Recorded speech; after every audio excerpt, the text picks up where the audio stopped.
Hey guys, welcome back to my channel. If you're new here, welcome. I greatly appreciate you being here. Of course, please consider subscribing before you leave. Go ahead and give this video a big thumbs up down below and let's get started. So I literally can't believe I'm sitting here doing my 6-month update with you guys. The day that I'm filming this is actually my birthday, April 15th. Woo! And in real time, I'm actually already a little over 28 weeks, so I'm already in my 7th month. But because of everything that's going on in the world right now, I just have not had the time to sit down and film this one for you guys. But today, because it's my birthday, I went ahead and got a little glam and I ran across some time, which was very rare these days. So like, you know what, let's go ahead and film it. So 6 months is weeks 23 through 27, which for me ran from about the 2nd week of March all the way until like just the 2nd week of April here. And I don't really have too many updates for this past month, but I did take some notes down in my phone, but it's not much at all. So let's just go ahead and knock it out, right? So the first big thing that I struggle with this month, and I'm still struggling with and have been struggling with my entire pregnancy, is my sciatica pain, okay? If you have been following my pregnancy journey so far, you've probably heard me say that this is not something new to me, in the sense that this is my 3rd pregnancy, and every single pregnancy that I have had, I've suffered with bad sciatica pain. It's just something that comes with my pregnancies, I've learned. I don't know. It's not fun.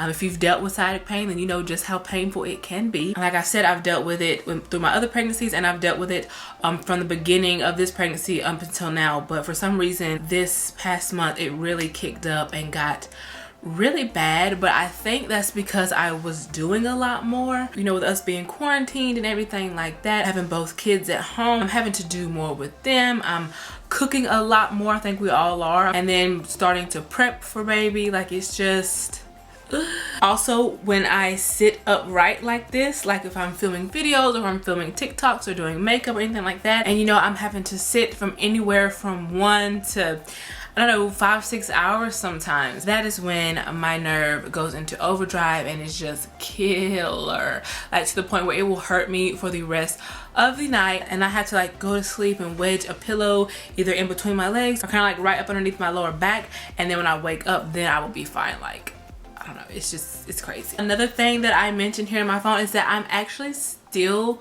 wearing my belly button ring, and I thought that's just kind of, I don't know, just a weird fun fact or whatever. I got my belly button pierced probably like 10 or 11 years ago at this point. So I did have it pierced with both of my other 2 pregnancies, but I used my maternity belly button ring, which is like this long and like flexible, right? And I just swore by this point I would have to have already put that pregnancy belly button ring in, but I just haven't yet. My normal one is still there, still intact. It's not tight at all. It's not doing anything to my skin. Like, I can still move it around freely like it was before I got pregnant, which is just kind of weird, kind of amazing. I don't know, maybe that's a sign that I'm not gaining that much weight. Who knows? Speaking of weight, because I have not mentioned it in my other videos, some people may be curious how much weight I've been gaining. Up to this point, I've actually gained 17 pounds.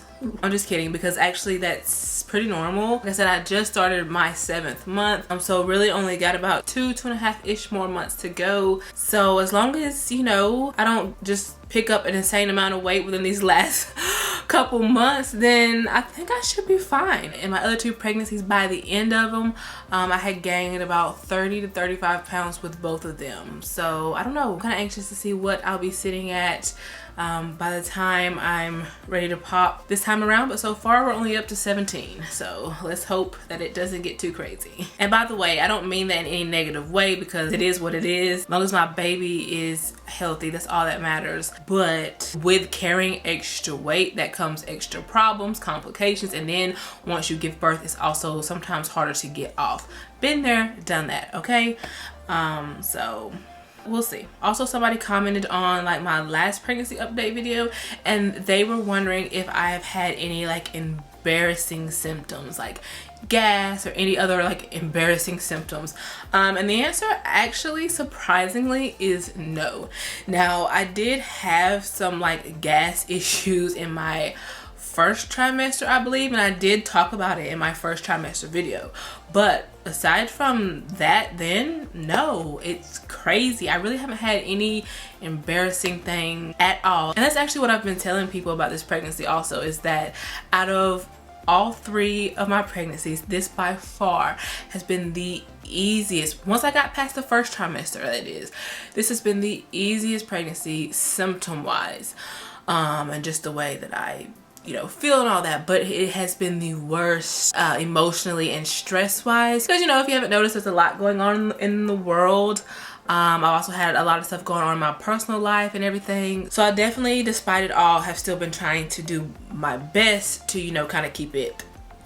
Another thing is I actually just went to the doctor yesterday and I took my glucose test. I'm sure everyone, especially if you're watching this video, you already know what that is, but if for some reason you don't, that's where you go into your OB. You have to drink this really sugary drink, wait an hour, and then they take your blood and send it off, and it's a way to see if you have gestational diabetes. So I did just do that yesterday, so I don't have my results just yet. Hopefully I'll be getting those within the week, and whenever I do get those results, I will definitely update you guys in a future video. Another symptom that I've had is I've actually started getting Braxton Hicks contractions. Ooh, which has made me nervous. Okay, now they're not constant.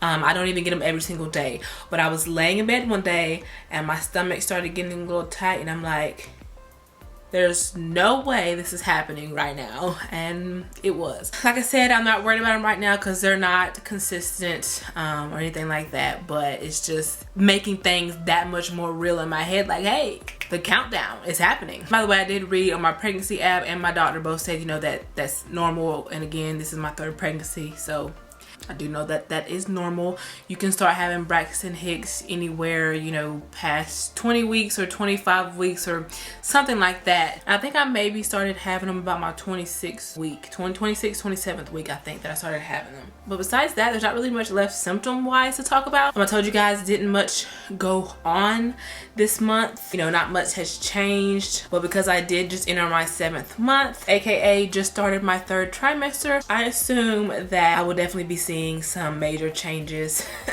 here soon. Oh, a belly shot, can't forget that. Here is the bump. Moving on up, getting on out there.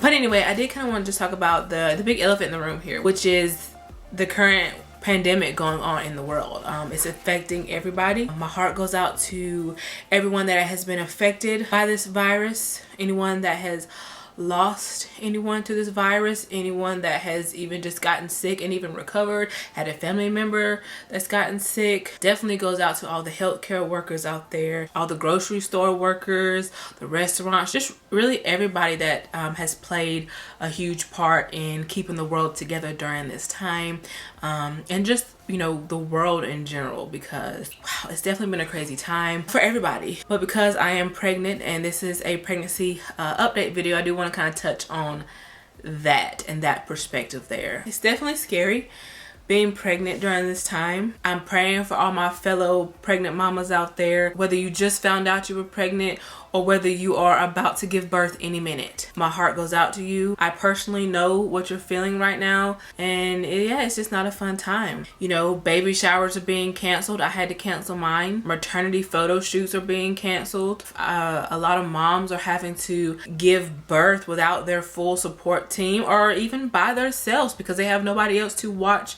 their other kids that are at home, and it's just like, it's just a very different time. I am definitely praying that this is over before I give birth. I'm due the 1st week of July.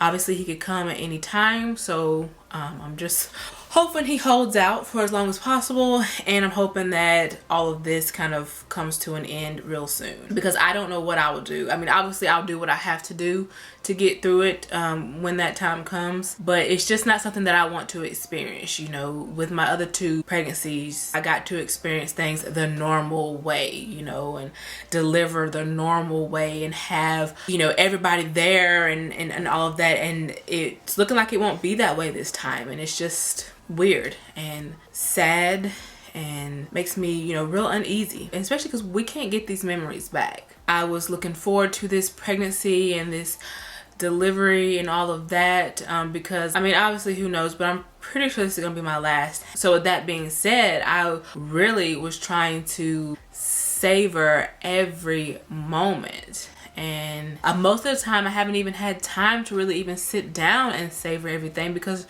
there's so much going on. They've canceled schools for the rest of the year, so I have both kids at home, constantly having to go out only when it's necessary, making sure I'm keeping everything like disinfected, all the doorknobs and door handles and light switches, and just keeping everything clean to try to do my part to keep my family safe and healthy. It's a lot. But with all that being said, I'm also a type of person that tries my hardest to see the silver lining in situations, and I believe this happened for a reason. I know, as crazy as it sounds, but I really believe that it did. Us as humanity, like, we needed help. And I don't know if you watching this, if you're religious at all, but of course, but I am, and I believe that God did this for a reason. He had to wake us up. Just humanity in general, we have lost sight of what's really important. And through all of this, I have seen God work in many ways, and I see what he's doing, and he's bringing people together, and he's bringing people back to him and closer to him, and he's bringing families back together and just strengthening that core and that foundation. And that's, you know, we needed it. Like I said, my heart goes out to every life that has been lost due to this. It's really sad and it's really tragic, but again, I try not to think about the sad stuff. You know, you want to try to be positive as you can, considering, and you know, you got to try to find that silver lining. And I really believe that God is doing work. But yeah, guys, we could probably honestly sit here and talk about this for days, and I don't want to do that. I don't want this video to be too long. Again, I just want you all to know that my heart is with you. Stay home, stay safe. Most importantly, stay prayed up. We will get through this. Better days are coming. And yeah, I want to thank you guys so much for watching. I love you all, and I will see ya in the next one.